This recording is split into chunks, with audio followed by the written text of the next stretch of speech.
अभी हम सर के पास आए हैं, अभिषेक सर के पास, और ये रीजनिंग की क्लास लेते हैं। सर से जानेंगे जो बच्चों का क्या ओपिनियन है और इस पे इनका क्या कहना है। एएलपी टेक्नीशियन रेलवे की जो वैकेंसी आई है, या बिहार पुलिस की जो एग्ज़ाम होने वाली है, या एसएससी जीडी की जो आगे एग्ज़ाम होने वाली है, इस पे सर का क्या कहना है, इस पे हम लोग बात करेंगे। सर आपका स्वागत है शिक्षक वाला यूट्यूब चैनल पर। धन्यवाद। सर आप बताइए, आप जो इतने बच्चों को पढ़ाते हैं, बहुत आशा के साथ पटना आकर के बच्चे घर बार को छोड़ करके रेलवे की तैयारी करते हैं, बिहार पुलिस की तैयारी करते हैं, उसमें भी 6 साल 7 साल के बाद वैकेंसी आती है, और आज 6 साल के बाद एएलपी टेक्नीशियन की वैकेंसी देखने को मिली, उसमें भी 6000 से कम।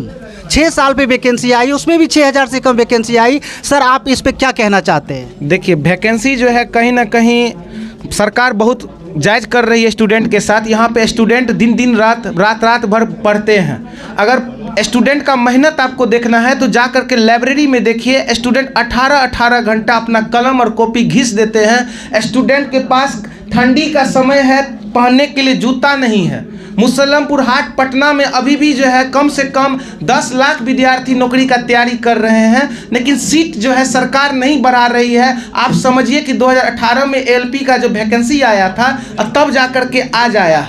कहीं ना कहीं 6 साल के बाद वैकेंसी आया है, फिर भी देखने को मिल रहा है कि इतना कम सीट है। तो स्टूडेंट से हम जब भी बात करते हैं तो पता चलता है कि बहुत गरीबी से स्टूडेंट आते हैं पढ़ने के लिए। यही कारण है कि पटना में सबसे कम हम लोग विशाल मैथमेटिक्स में फी रखे हैं कि मात्र 250 रुपया में एक बच्चा आए और संपूर्ण रीजनिंग का तैयारी करे, और 999 रुपया में संपूर्ण मैथ पढ़े। हम लोग देखे हैं ना बच्चा कितना गरीब होता है, मम्मी पापा बहुत आशा से पढ़ा रहे हैं। कोई बच्चा से बात करते हैं तो बोलता है कि सर घर में 4 बकरी बेच करके आए हैं यहाँ पे पढ़ाई करने से, सर गांव में ज़मीन बिक गया है। उसको पापा मम्मी इतना चाव से पढ़ा रहे हैं, लेकिन सरकार वैकेंसी नहीं दे रही है। तो आप हम लोग ईट से ईट बजा के सरकार से बात करेंगे कि क्या कारण है कि बच्चा इतना मेहनत कर रहा है। पहले सरकार क्या करती थी, कैलेंडर जारी था रेलवे का, तो प्रत्येक साल कहीं ना कहीं वैकेंसी आती थी।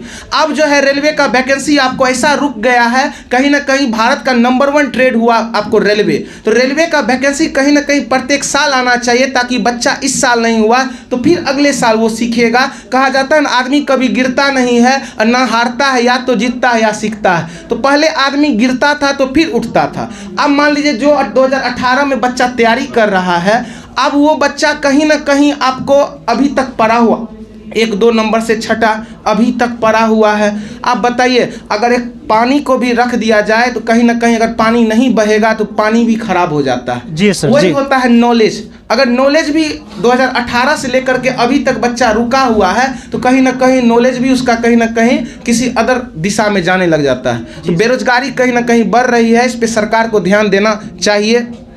यदि वैकेंसी आरआरबी नहीं बढ़ाती है एएलपी टेक्नीशियन की, सॉरी टेक्नीशियन की तो वैकेंसी आई ही नहीं है, टेक्नीशियन की वैकेंसी यदि इसमें ऐड नहीं करती है, जबकि एएलपी टेक्नीशियन की वैकेंसी दोनों साथ आती है, यदि टेक्नीशियन की वैकेंसी इसमें ऐड नहीं करती है और एएलपी की वैकेंसी को बढ़ाती नहीं है, तो इस पे क्या छात्र? पहला तो है कि हम लोग डिजिटल प्रोटेस्ट ही करेंगे। यही बच्चा का भी हित होना चाहिए कि डिजिटल प्रोटेस्ट, क्या कि अभी कहीं ना कहीं डिजिटल एक ऐसा माध्यम है जो हम अपने संदेश को सरकार के द्वारा सरकार तक भेज सकते हैं।